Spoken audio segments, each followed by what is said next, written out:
Monumen ini dipersembahkan bagi 7 pahlawan revolusi, korban kebiadaban Gerakan 30 September PKI yang mencoba mengkhianati Pancasila yang sakti.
Cita-cita perjuangan kami untuk menegakkan kemurnian Pancasila tidak mungkin dipatahkan hanya dengan mengubur kami dalam sumur ini. Lubang Buaya, 1 Oktober 1965.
Peristiwa penganiayaan ini terjadi pada tanggal 13 Januari 1965 sekitar subuh di Desa Kanigoro yang terletak tidak jauh dari kota Kediri.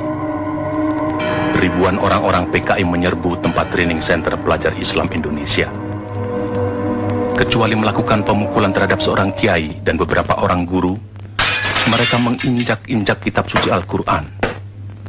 2 hari kemudian, pada tanggal 15 Januari 1965, di suatu desa juga di Kediri, ribuan orang-orang PKI menyerang petani Sudarno dengan dalih sengketa sawah. Kepala desa yang mencoba meleraikan dan menengahi tidak luput pula dari pengeroyokan dan penganiayaan. Pada tahun yang sama, di Sumatera Utara, terjadi aksi sepihak PKI yang dikenal sebagai peristiwa Bandar Betsi. Peristiwa ini merupakan sengketa tanah milik negara dengan kaum tani yang menggarap secara tidak sah, dan sebenarnya persoalannya telah diselesaikan secara baik. Tetapi kaum tani kemudian dihasut oleh orang-orang BTI PKI untuk menduduki kembali tanah itu secara sepihak melawan pemerintah. Dalam peristiwa ini seorang petugas Peltu Sujono tewas karena dikeroyok dan dianiaya. Aksi-aksi sepihak yang didalangi PKI ini juga terjadi di Indramayu, Boyolali, Klaten, dan berbagai tempat lainnya di Indonesia. Sementara itu, sebenarnya pada bulan Desember 1964 terungkap adanya dokumen tentang rencana perebutan kekuasaan yang akan dilakukan oleh PKI.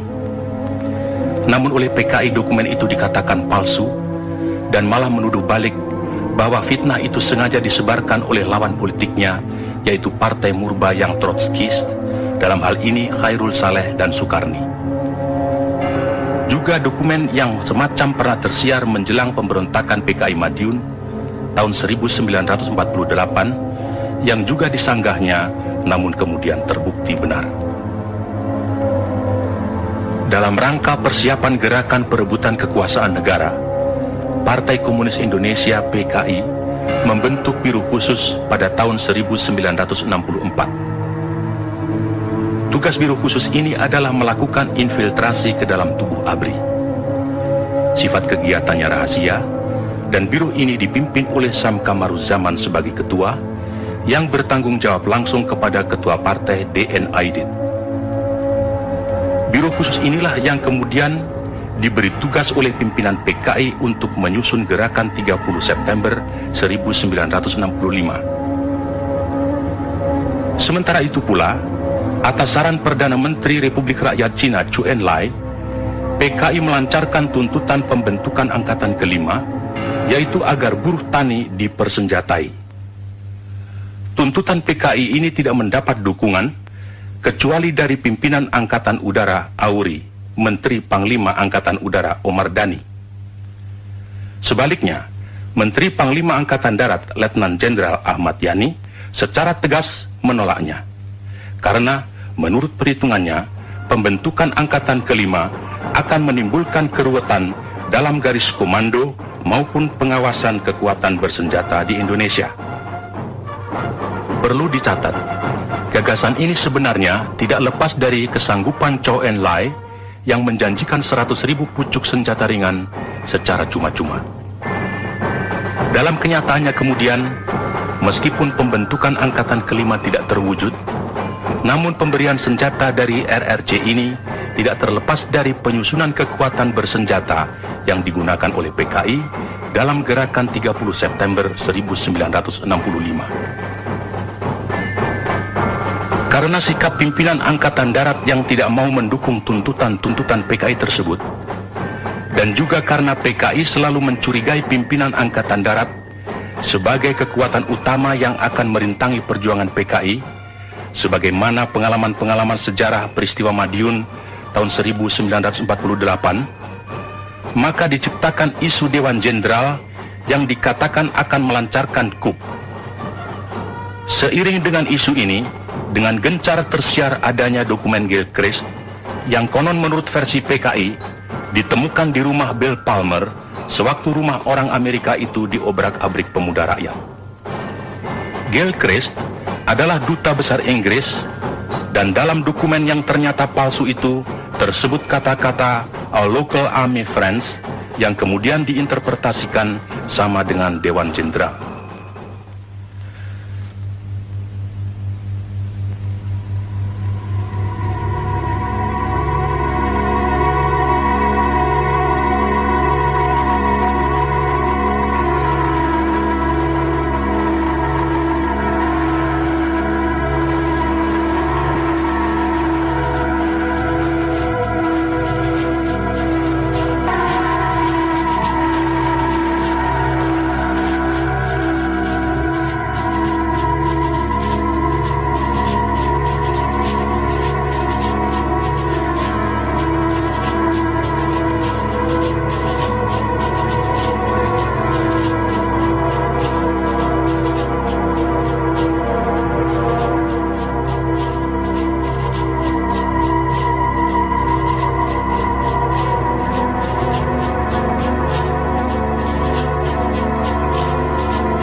Maaf kawan edit, ada telepon.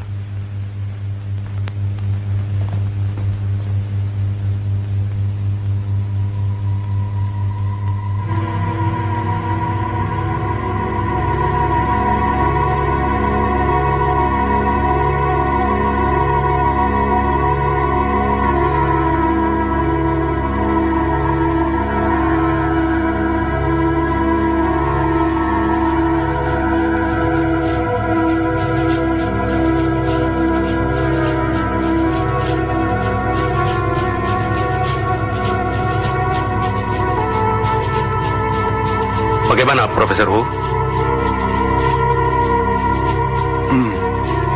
根据我们共同的诊断，苏总统的病情已经到了危险的状态。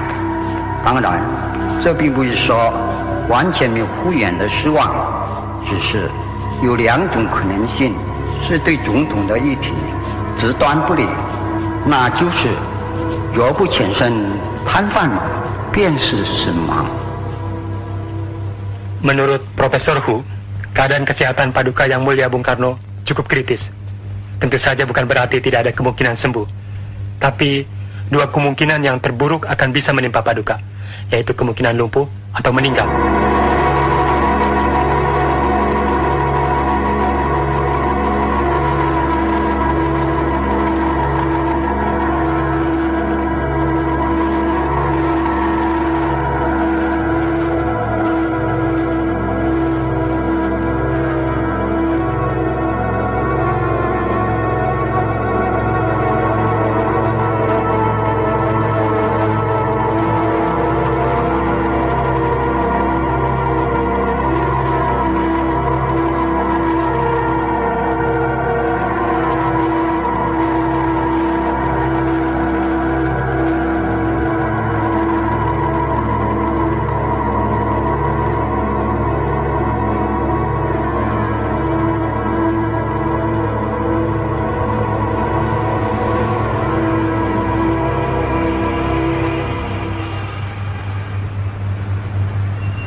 Jangan bersetuju.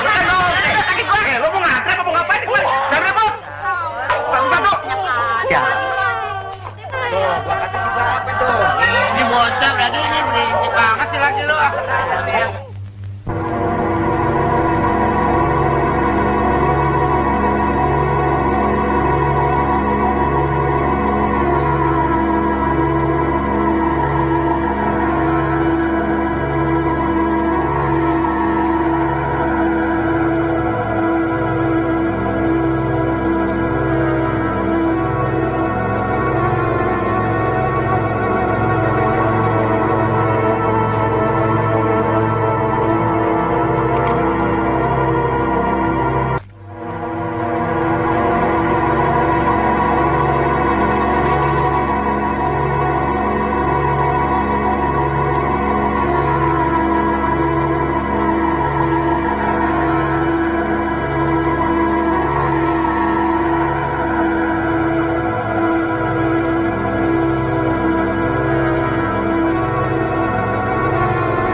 harus mendahului.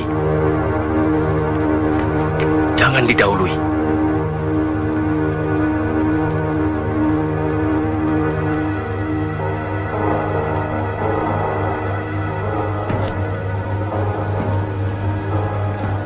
Menurut kawan Aidit, isu Dewan Jenderal yang berhasil kita hembuskan harus terus kita sebarkan secara lebih gencar sampai masyarakat betul-betul yakin bahwa isu itu benar. Sementara itu, kita harus terus mendesak Bung Karno untuk membungkam lawan-lawan kita. Pokoknya, pers harus mutlak kita kuasai. Kawan Sam, sekarang kita sedang memasuki tahap yang paling menentukan dan sangat gawat dalam sejarah perjuangan partai. Jangan harap jenderal-jenderal kapitalis itu akan membiarkan kita atau partai hidup begitu Bung Karno kehilangan kekuasaannya. Setelah 5 Oktober nanti, berapa lama lagi, Sam? Kurang 2 bulan lagi, Angkatan Darat pasti akan mengganyang semua kekuatan progresif revolusioner sampai tuntas habis.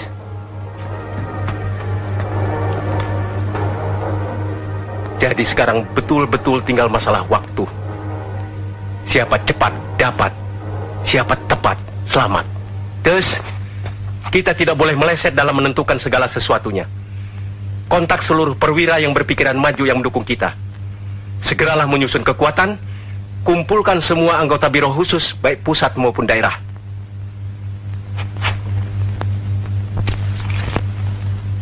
Saya optimis.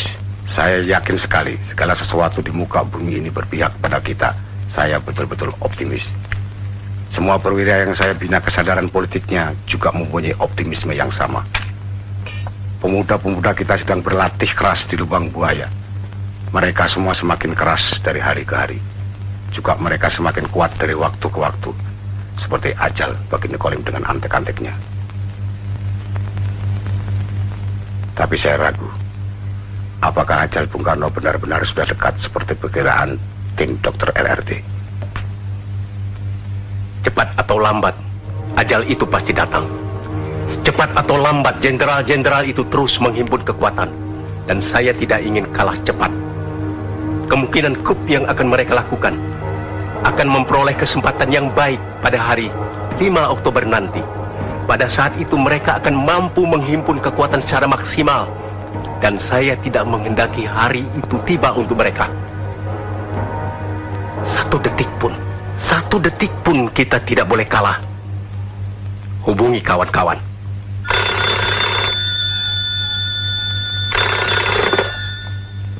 Halo, Untung di sini.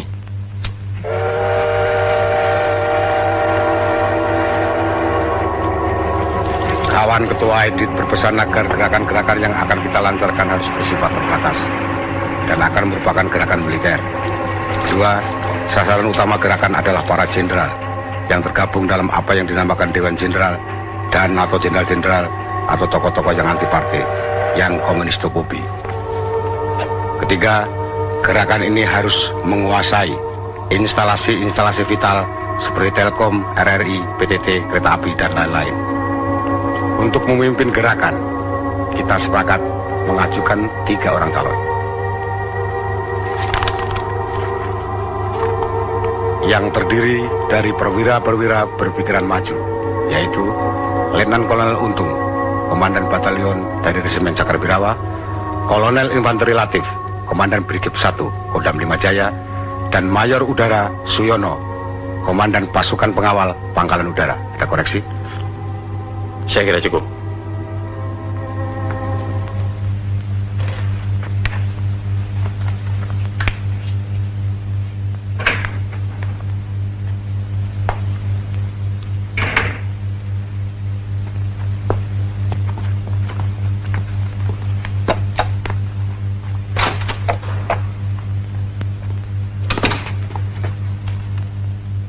Jadi kawan Sam, tempatnya sudah pasti. Sudah. Dari kawan Aidit tidak ada pesan? Tidak ada.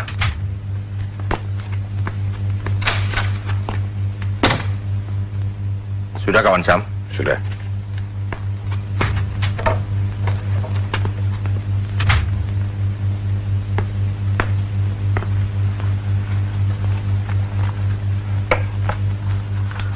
Sebelum Ketua Aidit berkomentar, Saya ingin kawan Sam lebih dulu menilai karya saya ini.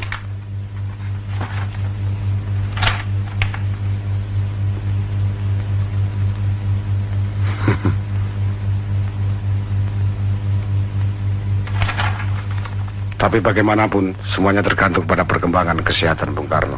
Sesuai Ketua Aidit, semua akan berusaha agar apapun dan bagaimanapun keadaannya tetap menguntungkan kita.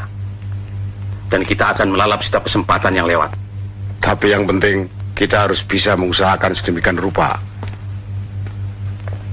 agar pada 17-an nanti Bung Karno tetap berpidato bagaimanapun sakit beliau. Karena kalau tidak, jenderal-jenderal kafir itu pasti akan lebih sigap lagi bekerja.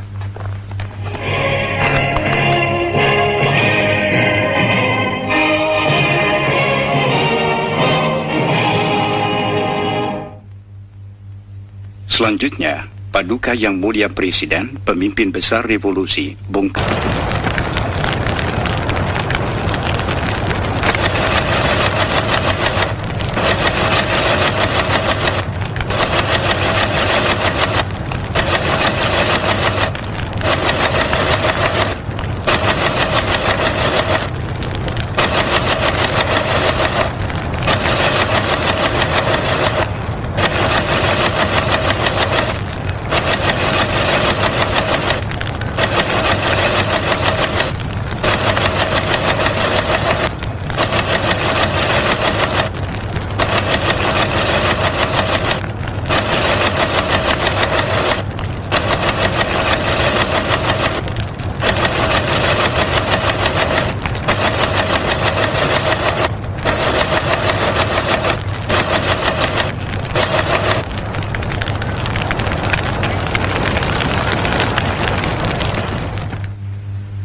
Monumen ini dipersembahkan bagi 7 pahlawan revolusi, korban kebiadaban gerakan 30 September PKI yang mencoba mengkhianati Pancasila yang sakti.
Cita-cita perjuangan kami untuk menegakkan kemurnian Pancasila tidak mungkin dipatahkan hanya dengan mengubur kami dalam sumur ini. Lubang Buaya, 1 Oktober 1965.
penganiayaan ini terjadi pada tanggal 13 Januari 1965, sekitar subuh di desa Kanigoro yang terletak tidak jauh dari kota Kediri. Ribuan orang-orang PKI menyerbu tempat training center pelajar Islam Indonesia. Kecuali melakukan pemukulan terhadap seorang kiai dan beberapa orang guru, mereka menginjak-injak kitab suci Al-Quran. 2 hari kemudian, pada tanggal 15 Januari 1965, di suatu desa juga di Kediri, ribuan orang-orang PKI menyerang petani Sudarno dengan dalih sengketa sawah. Kepala desa yang mencoba meleraikan dan menengahi tidak luput pula dari pengeroyokan dan penganiayaan. Pada tahun yang sama, di Sumatera Utara, terjadi aksi sepihak PKI yang dikenal sebagai peristiwa Bandar Betsi. Peristiwa ini merupakan sengketa tanah milik negara dengan kaum tani yang menggarap secara tidak sah, dan sebenarnya persoalannya telah diselesaikan secara baik. Tetapi kaum tani kemudian dihasut oleh orang-orang BTI PKI untuk menduduki kembali tanah itu secara sepihak melawan pemerintah. Dalam peristiwa ini seorang petugas Peltu Sujono tewas karena dikeroyok dan dianiaya. Aksi-aksi sepihak yang didalangi PKI ini juga terjadi di Indramayu, Boyolali, Klaten, dan berbagai tempat lainnya di Indonesia. Sementara itu, sebenarnya pada bulan Desember 1964 terungkap adanya dokumen tentang rencana perebutan kekuasaan yang akan dilakukan oleh PKI.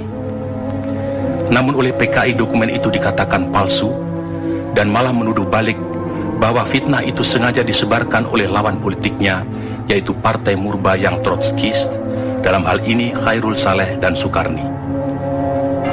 Juga dokumen yang semacam pernah tersiar menjelang pemberontakan PKI Madiun tahun 1948 yang juga disanggahnya namun kemudian terbukti benar. Dalam rangka persiapan gerakan perebutan kekuasaan negara, Partai Komunis Indonesia PKI membentuk Biro Khusus pada tahun 1964. Tugas Biro Khusus ini adalah melakukan infiltrasi ke dalam tubuh ABRI. Sifat kegiatannya rahasia, dan biro ini dipimpin oleh Sam Kamaruzaman sebagai ketua, yang bertanggung jawab langsung kepada ketua partai DN Aidit. Biro khusus inilah yang kemudian diberi tugas oleh pimpinan PKI untuk menyusun gerakan 30 September 1965. Sementara itu pula, atas saran Perdana Menteri Republik Rakyat Cina Zhou Enlai, PKI melancarkan tuntutan pembentukan angkatan kelima, yaitu agar buruh tani dipersenjatai. Tuntutan PKI ini tidak mendapat dukungan kecuali dari pimpinan Angkatan Udara Auri, Menteri Panglima Angkatan Udara Omar Dhani. Sebaliknya, Menteri Panglima Angkatan Darat Letnan Jenderal Ahmad Yani secara tegas menolaknya. Karena menurut perhitungannya, pembentukan angkatan kelima akan menimbulkan keruwetan dalam garis komando maupun pengawasan kekuatan bersenjata di Indonesia. Perlu dicatat, gagasan ini sebenarnya tidak lepas dari kesanggupan Zhou Enlai yang menjanjikan 100.000 pucuk senjata ringan secara cuma-cuma. Dalam kenyataannya kemudian, meskipun pembentukan angkatan kelima tidak terwujud, namun pemberian senjata dari RRC ini tidak terlepas dari penyusunan kekuatan bersenjata yang digunakan oleh PKI dalam gerakan 30 September 1965. Karena sikap pimpinan Angkatan Darat yang tidak mau mendukung tuntutan-tuntutan PKI tersebut, dan juga karena PKI selalu mencurigai pimpinan Angkatan Darat sebagai kekuatan utama yang akan merintangi perjuangan PKI, sebagaimana pengalaman-pengalaman sejarah peristiwa Madiun tahun 1948, maka diciptakan isu Dewan Jenderal yang dikatakan akan melancarkan coup. Seiring dengan isu ini, dengan gencar tersiar adanya dokumen Gilchrist yang konon menurut versi PKI ditemukan di rumah Bill Palmer sewaktu rumah orang Amerika itu diobrak-abrik pemuda rakyat. Gilchrist adalah duta besar Inggris, dan dalam dokumen yang ternyata palsu itu tersebut kata-kata "our local army friends" yang kemudian diinterpretasikan sama dengan Dewan Jenderal.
Maaf kawan edit, ada telepon.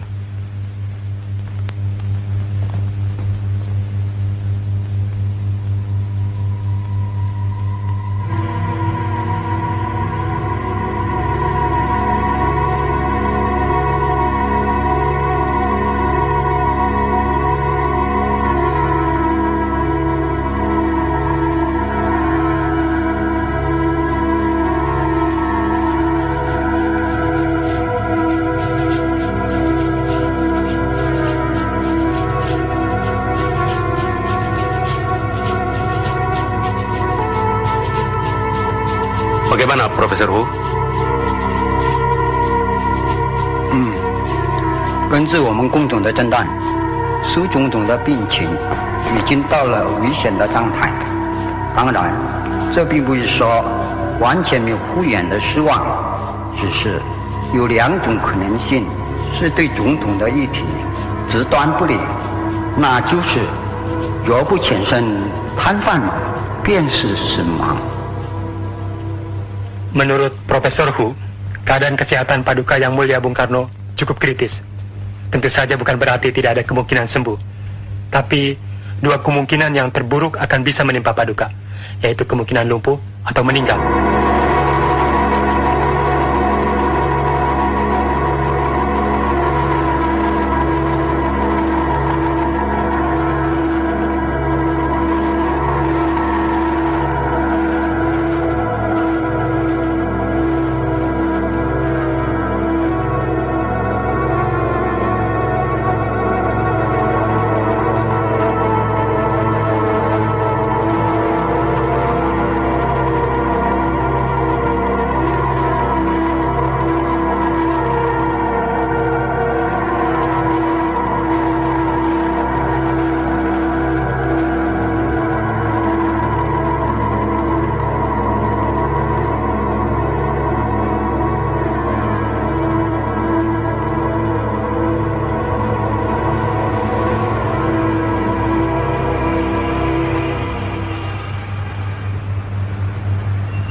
Jangan berantem. Sakit gua. Lo mau ngapain? Mau ngapain?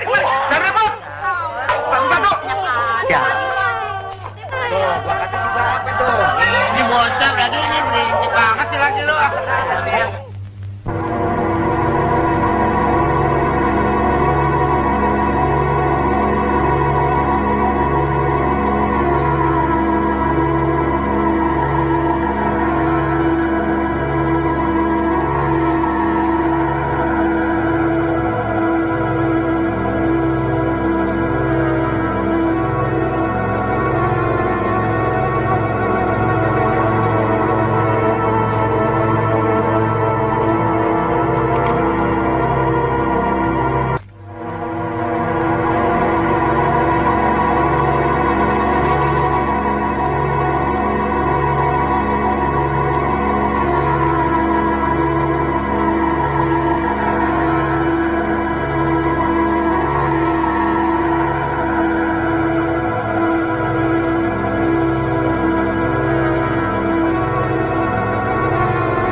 Kita harus mendahului.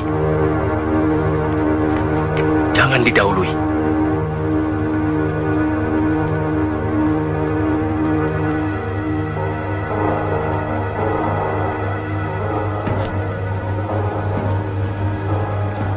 Menurut kawan Aidit, isu Dewan Jenderal yang berhasil kita hembuskan harus terus kita sebarkan secara lebih gencar sampai masyarakat betul-betul yakin bahwa isu itu benar.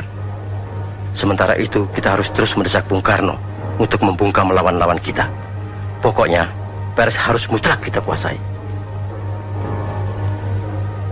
Kawan Sam, sekarang kita sedang memasuki tahap yang paling menentukan dan sangat gawat dalam sejarah perjuangan partai.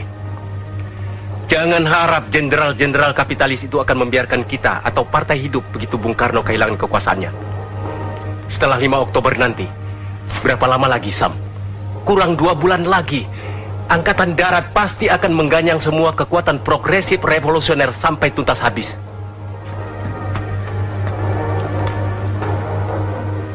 Jadi sekarang betul-betul tinggal masalah waktu. Siapa cepat dapat, siapa tepat selamat. Terus, kita tidak boleh meleset dalam menentukan segala sesuatunya. Kontak seluruh perwira yang berpikiran maju yang mendukung kita. Segeralah menyusun kekuatan, kumpulkan semua anggota biro khusus, baik pusat maupun daerah.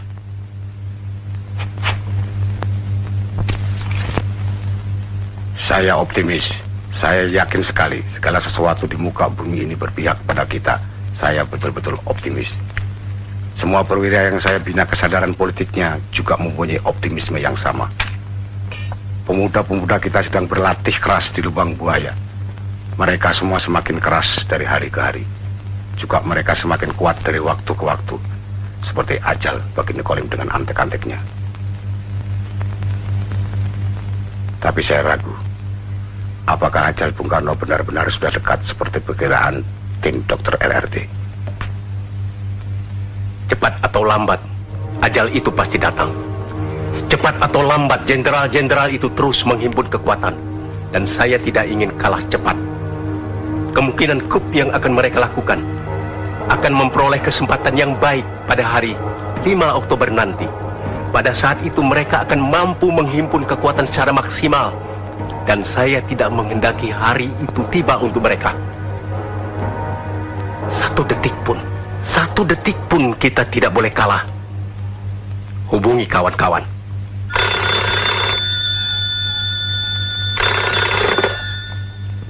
Halo, Untung di sini.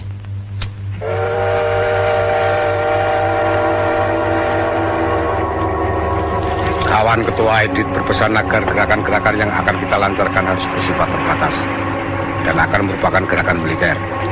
2. Sasaran utama gerakan adalah para jenderal yang tergabung dalam apa yang dinamakan Dewan Jenderal dan atau jenderal-jenderal atau tokoh-tokoh yang anti partai, yang komunistofobi. 3. Gerakan ini harus menguasai instalasi-instalasi vital seperti Telkom, RRI, PTT, kereta api, dan lain-lain. Untuk memimpin gerakan, kita sepakat mengajukan 3 orang calon. Yang terdiri dari perwira-perwira berpikiran maju, yaitu Letnan Kolonel Untung, Komandan Batalion dari Resimen Cakrawirawa, Kolonel Infanteri Latif, Komandan Brigif 1, Kodam 5 Jaya, dan Mayor Udara Suyono, Komandan Pasukan Pengawal Pangkalan Udara. Ada koreksi? Saya kira cukup.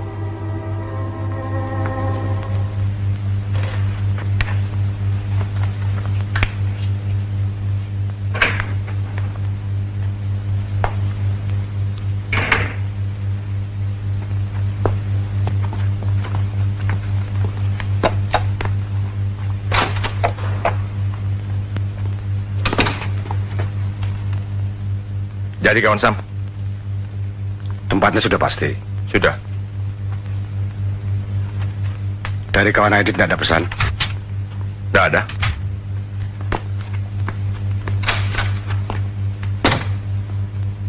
Sudah kawan Sam? Sudah.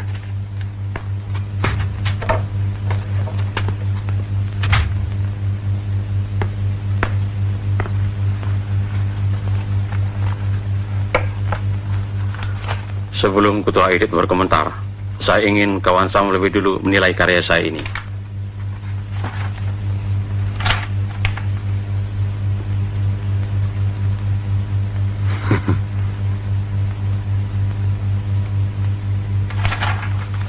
Tapi bagaimanapun, semuanya tergantung pada perkembangan kesehatan Bung Karno. Sesuai Ketua Edit, semua akan berusaha agar apapun dan bagaimanapun keadaannya tetap menguntungkan kita. Dan kita akan melalap setiap kesempatan yang lewat. Tapi yang penting, kita harus bisa mengusahakan sedemikian rupa agar pada 17-an nanti Bung Karno tetap berpidato bagaimanapun sakit beliau. Karena kalau tidak, jenderal-jenderal kabir itu pasti akan lebih sigap lagi bekerja.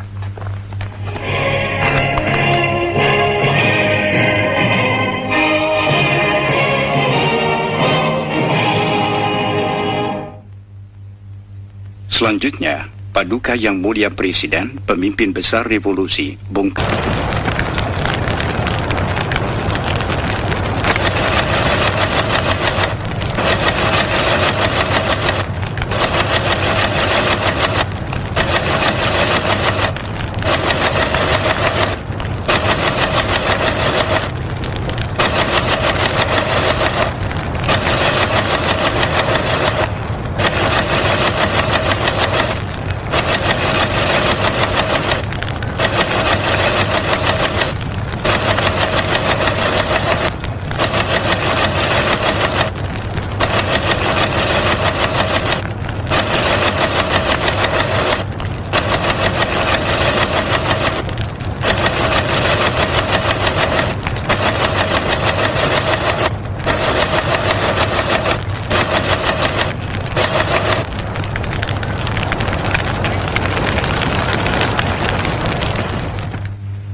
Monumen ini dipersembahkan bagi 7 pahlawan revolusi, korban kebiadaban gerakan 30 September PKI yang mencoba mengkhianati Pancasila yang sakti.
Cita-cita perjuangan kami untuk menegakkan kemurnian Pancasila tidak mungkin dipatahkan hanya dengan mengubur kami dalam sumur ini.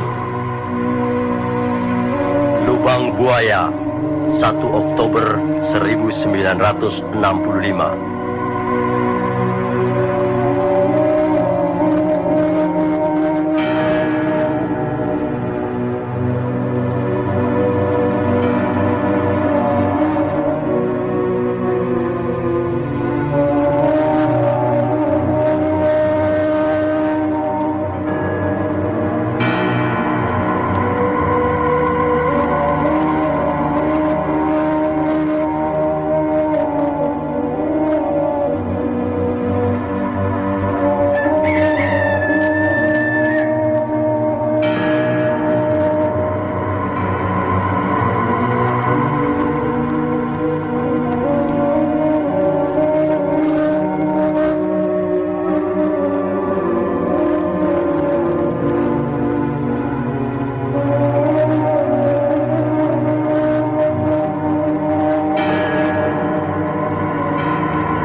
penganiayaan ini terjadi pada tanggal 13 Januari 1965 sekitar subuh di desa Kanigoro yang terletak tidak jauh dari kota Kediri. Ribuan orang-orang PKI menyerbu tempat training center pelajar Islam Indonesia. Kecuali melakukan pemukulan terhadap seorang kiai dan beberapa orang guru, mereka menginjak-injak kitab suci Al-Quran. 2 hari kemudian, pada tanggal 15 Januari 1965, di suatu desa juga di Kediri, ribuan orang-orang PKI menyerang petani Sudarno dengan dalih sengketa sawah. Kepala desa yang mencoba meleraikan dan menengahi tidak luput pula dari pengeroyokan dan penganiayaan. Pada tahun yang sama di Sumatera Utara, terjadi aksi sepihak PKI yang dikenal sebagai peristiwa Bandar Betsi. Peristiwa ini merupakan sengketa tanah milik negara dengan kaum tani yang menggarap secara tidak sah, dan sebenarnya persoalannya telah diselesaikan secara baik. Tetapi kaum tani kemudian dihasut oleh orang-orang BTI PKI untuk menduduki kembali tanah itu secara sepihak melawan pemerintah. Dalam peristiwa ini seorang petugas Peltu Sujono tewas karena dikeroyok dan dianiaya. Aksi-aksi sepihak yang didalangi PKI ini juga terjadi di Indramayu, Boyolali, Klaten, dan berbagai tempat lainnya di Indonesia. Sementara itu, sebenarnya pada bulan Desember 1964 terungkap adanya dokumen tentang rencana perebutan kekuasaan yang akan dilakukan oleh PKI. Namun oleh PKI dokumen itu dikatakan palsu dan malah menuduh balik bahwa fitnah itu sengaja disebarkan oleh lawan politiknya, yaitu Partai Murba yang Trotskist, dalam hal ini Khairul Saleh dan Sukarni. Juga dokumen yang semacam pernah tersiar menjelang pemberontakan PKI Madiun tahun 1948 yang juga disanggahnya namun kemudian terbukti benar. Dalam rangka persiapan gerakan perebutan kekuasaan negara, Partai Komunis Indonesia PKI membentuk Biro Khusus pada tahun 1964. Tugas Biro Khusus ini adalah melakukan infiltrasi ke dalam tubuh ABRI. Sifat kegiatannya rahasia, dan biro ini dipimpin oleh Sam Kamaruzzaman sebagai ketua, yang bertanggung jawab langsung kepada ketua partai DN Aidit. Biro Khusus inilah yang kemudian diberi tugas oleh pimpinan PKI untuk menyusun gerakan 30 September 1965. Sementara itu pula, atas saran Perdana Menteri Republik Rakyat Cina Zhou Enlai, PKI melancarkan tuntutan pembentukan angkatan kelima, yaitu agar buruh tani dipersenjatai. Tuntutan PKI ini tidak mendapat dukungan kecuali dari pimpinan Angkatan Udara Auri, Menteri Panglima Angkatan Udara Omar Dhani. Sebaliknya, Menteri Panglima Angkatan Darat Letnan Jenderal Ahmad Yani secara tegas menolaknya. Karena menurut perhitungannya, pembentukan angkatan kelima akan menimbulkan keruwetan dalam garis komando maupun pengawasan kekuatan bersenjata di Indonesia.